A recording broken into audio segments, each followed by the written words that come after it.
Hello বন্ধুরা, welcome back to my channel স্বপ্নের টিস। তো আমরা আজকে হাই রেজলিউশন থাম্বনেল এডিটিং করা শিখব। তো হাই রেজলিউশন থাম্বনেল এডিটিং করার জন্য আমাদের ফার্স্ট অফ অল যাইতে হবে ফটোশপে। তা আমি ফটোশপ সিসিটা ব্যবহার করি, সব ফটোশপ সিসিতে আপনাদেরকে এডিটিং করে দেখাবো।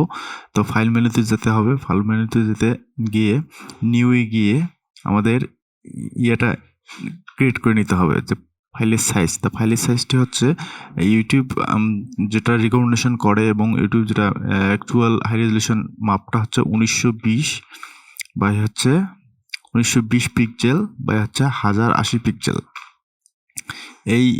এটা ইউটিউব রিকমেন্ডেশন করে। তো আমাদের এরকম থাম্বনেল ক্রিয়েট করতে হবে। আমি একটু ছোটো করে নিলাম। তো তারপরে আমাদের ফটোটা অ্যাড করতে হবে। তো ফটোটা অ্যাড করার জন্য আমি ফটো অ্যাড করে নিচ্ছি।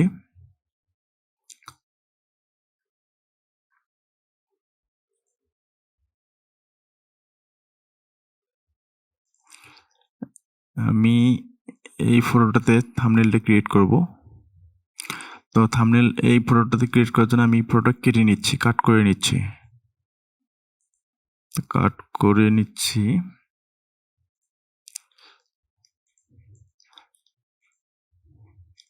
তবে হাই রেজলিউশন থাম্বনেল ইউটিউবে দিলে আপনাদের ইউটিউবের র্যাঙ্কিংটা মোটামুটি ভালো হবে। তো এই আমি এখানে নিয়ে আসলাম ড্র্যাগ করে।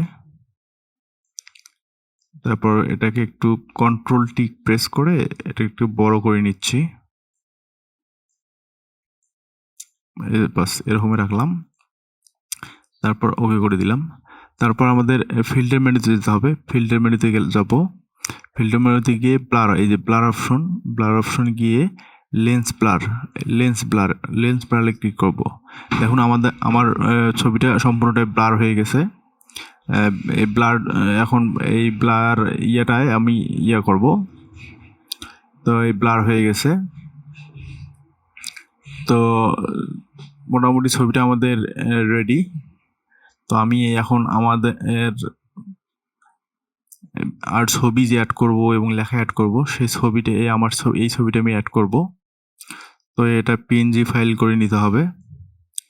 তো আমি ড্র্যাগ করে ধরে এখানে এনে ছেড়ে দিলাম। আবার কন্ট্রোল টি প্রেস করলাম। কন্ট্রোল টি প্রেস করে ছবিটাকে একটু বড় করে নেব।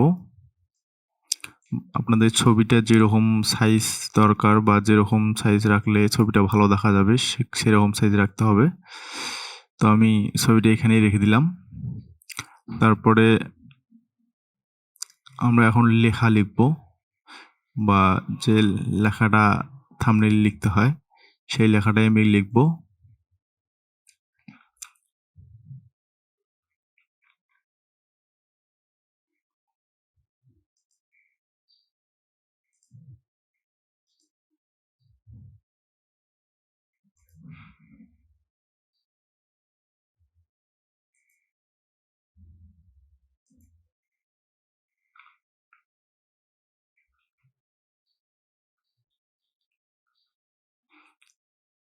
তো বোঝা যাচ্ছে কম, আমি একটু লেখাটাকে কালো করে দিচ্ছি, তাহলে ভালো বোঝা যাবে।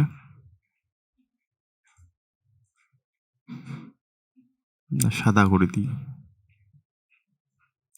তো আমি লেখাটাকে একটু সাদা করে দিচ্ছি।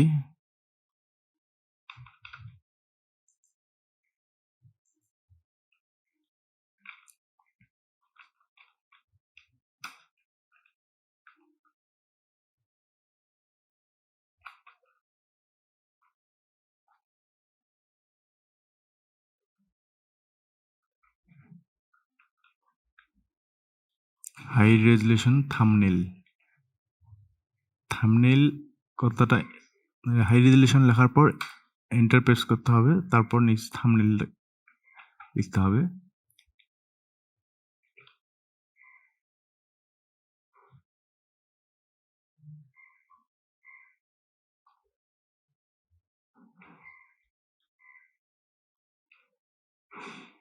তো আমাদের লেখাটা কমপ্লিট হয়ে গেছে। তো আমরা আবার কন্ট্রোল টি প্রেস করে আবার লেখাটাকে একটু বড় করে নেব।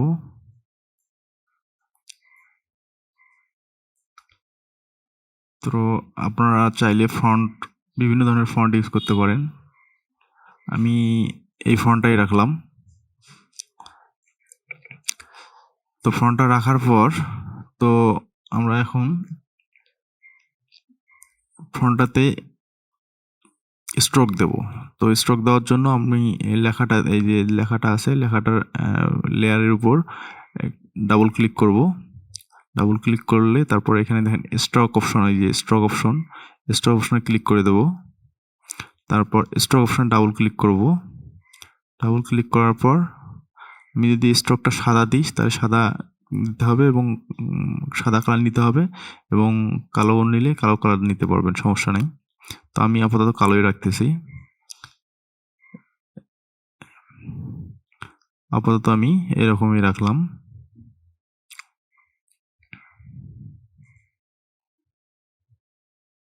তো আমি থাম্বনেল লেখাটাকে একটু বড় করে দিতে চাচ্ছি।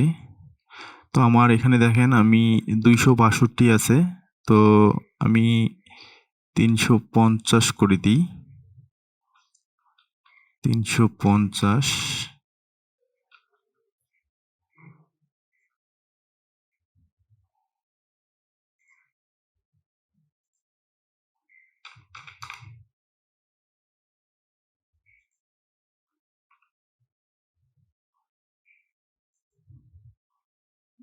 দেখেন এখন থাম্বনেল লেখাটা একটু বড় হয়ে গেছে আগের থেকে। তো এখন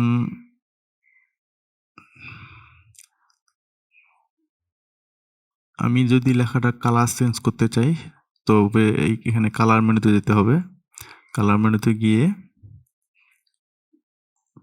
যে কালারটা দিতে চান বা যে কালারটা আপনার ছবির সাথে ম্যাচিং করে সেই কালারটাই দিবেন, তাতে দেখতে ভালো লাগবে। ধরেন আমি এই কালারটাই রাখলাম, মোটামুটি এই ছবিটার সাথে এই কালারটাই যাচ্ছে। কন্ট্রোল ডি করে আমি লেখাটা আর একটু বড় করে দিই, তাহলে হয়তো বা দেখতে একটু ভালো লাগবে। তো আমার যে থাম্বনেল আছে আর এই থাম্বনেল সেম থাম্বনেল আমি ক্রিয়েট করে দেখাইলাম। তো এরকম থাম্বনেল আপনারা ক্রিয়েট করতে পারবেন খুব সহজেই, এবং ক্রিয়েট করে আপনারা ইউটিউবে আপলোড করবেন, তাহলে আপনাদের ইউটিউবের র্যাঙ্কিং ভালো হবে এবং খুব তাড়াতাড়ি চ্যানেল গ্রো করবে। তো আমার ভিডিওটি যদি ভালো লেগে থাকে তো আমার ভিডিওটিতে একটা লাইক করে আমার চ্যানেলটিকে সাবস্ক্রাইব করে আমার সাথেই থাকবেন। আরও নতুন নতুন ভিডিও দেখার জন্য ধন্যবাদ।